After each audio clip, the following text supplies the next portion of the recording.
लोकशाही मजबूत करण्याकरता प्रत्येक नागरिकांनी जाऊन मतदान करावं। ही महानगरपालिकेची अतिशय महत्वाची निवडणूक आहे आणि मतदानाचा हक्क प्रत्येकाला ज्याला कोणाला मतदान करता येतं नियमाप्रमाणे त्यांनी जाऊन आपला मतदानाचा हक्क बजवावा, अशा प्रकारची मी आव्हान आणि विनंती नागरिकांना करत आहे। त्यामुळे मला आशा आहे की नांदेडमध्ये जी जनता विकासाच्या मागे आहे, विकास करू इच्छिते, विकासासाठी लोकांची इच्छा आहे, ते सर्व नागरिक त्यांना कल्पना आहे की विकास नांदेडचा कोण करू शकतो याची कल्पना नांदेडच्या मतदारांना आहे। ते मी त्यांना आवाहन करेन की आपला मतदानाचा हक्क बजवावा आणि नांदेडमध्ये लोकशाही मार्गाने या महानगरपालिकेने लोकनियुक्त अशा प्रकारचे प्रशासन आणि त्या ठिकाणी महापौर निवडून यावा, अशा प्रकारची अपेक्षा आणि आव्हान मी आमच्या नागरिकांना करतो। काँग्रेसमध्ये होता तेव्हा 81 पैकी 73 नगरसेवक निवडून आले होते, आता भाजपात आहात, आता काय चित्र असेल? मतदान लोकांचं सुरू आहे। आज मी याच्यावर कुठली प्रतिक्रिया घेणं उचित नाहीये।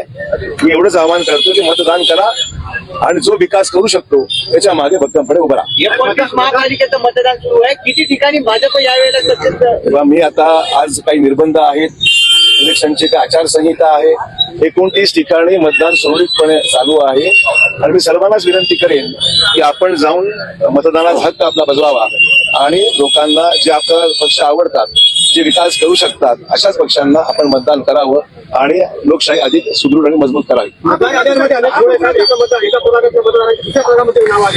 काही प्रमाणात तक्रारी यायला सुरू झालेला आहे।